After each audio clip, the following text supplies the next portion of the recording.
Hi, I'm Paul Niven, co-author of Objectives and Key Results, Driving Focus, Alignment, and Engagement with OKRs, and several other books on strategy and strategy execution. Pleased, as always, to be joined by my friend and colleague, Zach Ross. I'm happy to be here. Like Paul just mentioned, my name is Zachary Ross. I'm currently a technical program manager at Google. I also worked at Amazon, AT&T, and several startups before that. Great.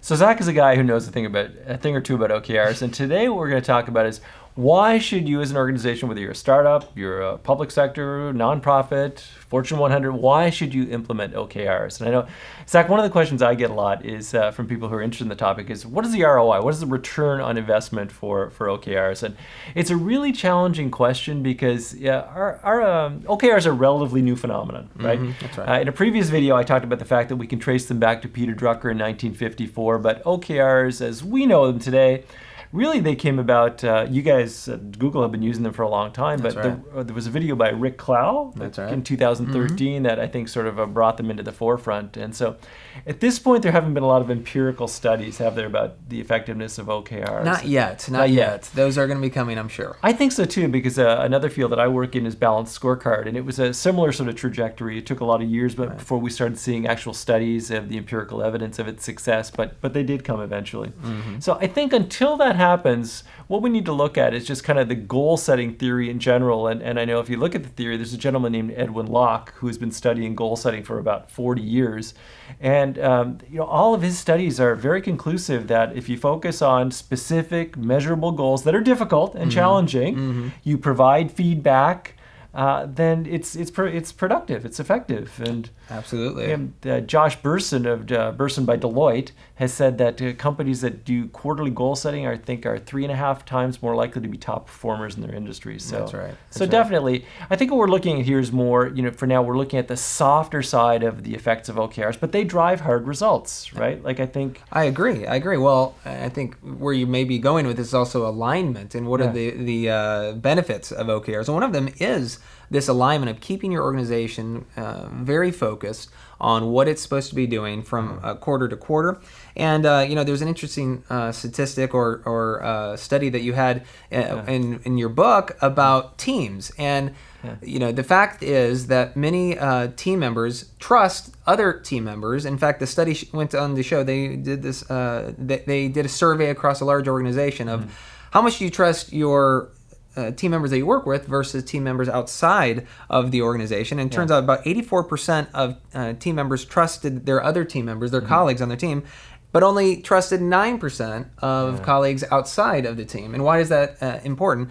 Well, it goes to show that when it comes to alignment on OKRs, many times you trust the folks you work with, not the folks that are further away from you in the organization. But OKRs are a way of bringing together organizations that may not always trust one another, because it becomes very clear and very evident what they're working on and what the other team's working on. And then you can collaborate together to make sure that what you're working on together aligns to a higher level strategy. And that's why it's so important to drive that alignment. Yeah. Very kind of Zach to talk about a statistic that was in this book right here. Absolutely. So thank you for that, Zach. You've got a lot of good ones in there. But, all joking aside, that is a serious issue. Like I always say, the worst four-letter word in organizations is SILO, silo. Right? That's right. I hear that all the time from my clients. We've got so many silos. And I think OKRs, when done correctly, can really help break down silos because of the transparency that you talk about.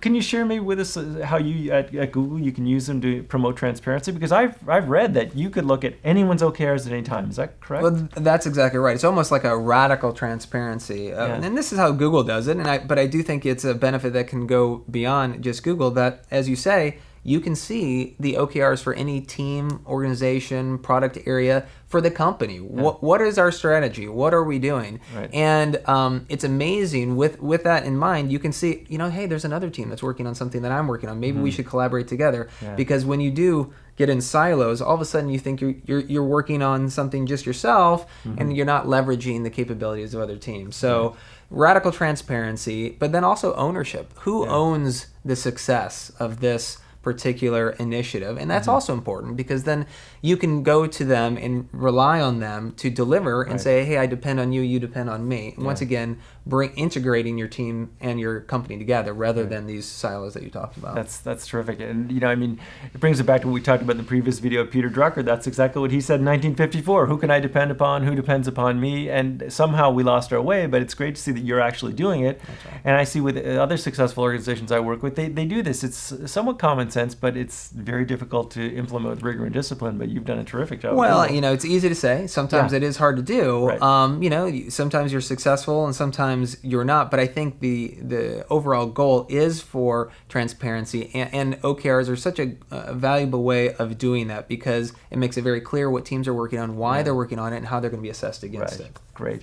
One other thing I'll bring up before we cut this video off is the idea of employee engagement. Yeah. A Gallup organization, they survey employees across the world, and the most recent research I've come across is that only about 13% of employees globally are actively engaged with their company, which means they have that kind of emotional commitment. They go beyond their roles and responsibilities to really again have that emotional commitment. I think one of the reasons the number's so low, Zach, is that people, they don't know the organization's strategy, and they don't see how they can contribute. That's right. And I think that's an enormous benefit of OKRs, because obviously you have to have a strategy in place to have an OKR. Sure. You have to understand it, and then you have to demonstrate your contribution. That's right. And as we've talked about before, there's really this top-down and bottoms-up approach to the OKR methodology. Part of that is developing that strategy, and leadership many times has a perspective that folks closer to day-to-day work don't have, and so they're able to set strategy with the entire company in mind. At the same time, OKRs are built such that you can go from the bottoms up, that the folks doing the specific work